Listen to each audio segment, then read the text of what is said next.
वैद रूपचंद नागर, निवासी महिउद्दीनपुर कनावनी, गाजियाबाद। अब जो हम बैठे हैं ये वसुंधरा सेक्टर 1 में हम बैठे हैं। आप लोग आप देख रहे होंगे होली नस्ली के होली का पर्व किस तरीके से मनाया जाता है और क्या इसका महत्व। देखिए, होली एक बहुत बड़ा त्यौहार है और चूँकि मैंने वैद शब्द जोड़ा है तो मैं आयुर्वेद के हिसाब से बताऊंगा। होली एक बहुत पवित्र और महत्वपूर्ण हिंदुओं का त्यौहार है। एक तो होली हमको मिट्टी में रहना सिखाती है। आज जितने भी आपने देखे होंगे, जितने भी चर्म रोग हो रहे हैं, स्किन के रोग हो रहे हैं, उसमें डॉक्टर आपको जितने भी पंचकर्म में जाओगे तो हम मिट्टी का प्रयोग आपको कराते हैं। मिट्टी में खेलना, मिट्टी में रहना, जितना हम अपने बच्चे को मिट्टी से दूर रखेंगे उतना बच्चे की जो इम्यूनिटी पावर है, प्रतिरोधक क्षमता है, वो कम होगी। तो पहला तो ये है कि होली हमको मिट्टी में सनना, मिट्टी में रहना, मिट्टी में खेलना।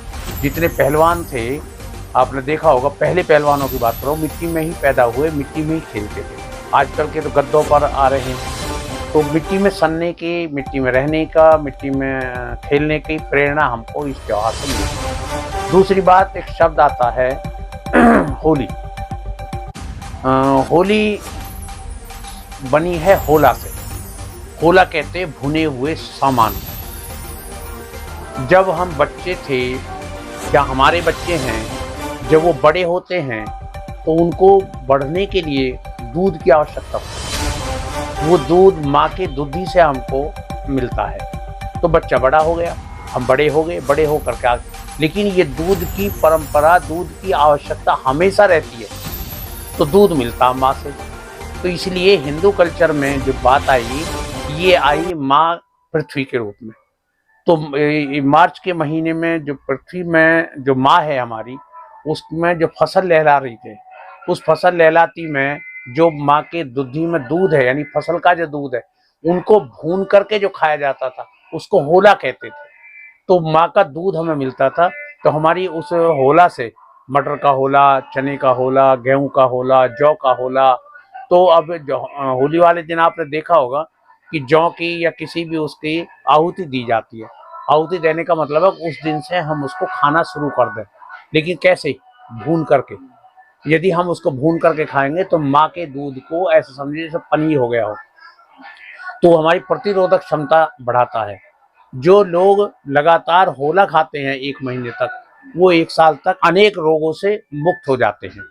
इसलिए होला से होली शब्द आया है। आजकल इसको लोगों ने हुड़दंग के रूप में ले लिया। कलर आ गए हैं, कलर में भी केमिकल आ गया है। कलर होता था, केसू के फूल का कलर बनता था। मिट्टी में होली खेलेंगे तो ज़्यादा बेटर होगा। फिर फूल से होली खेलेंगे तो वो भी अच्छा रहेगा, लेकिन कलर से खेलेंगे, सादा कलर से, तो वो भी ठीक है, लेकिन जो केमिकल से खेलते हैं वो गलत है। और इसका रूप बिगाड़ करके इसकी आड़ में जो आदमी अपने स्वार्थ सिद्ध करता है, वो बहुत गलत है। उसको, होली को हुड़दंग के रूप में ना लें, त्योहार के रूप में लें, और उस दिन से ये निर्णय कर लें कि हमको रोज मिट्टी में खेलना है, पहलवानों की तरह रोज मिट्टी में रहना है। कम से कम आज कल्चर ऐसा हो गया शहरी, तो हम कल्चर उसमें रोज मिट्टी में खेल नहीं सकते, तो रोज नंगे पैर तो चल सकते हैं। इसका मतलब ये है कि ये हमको प्रेरणा देता है कि हम मिट्टी से जुड़े रहें।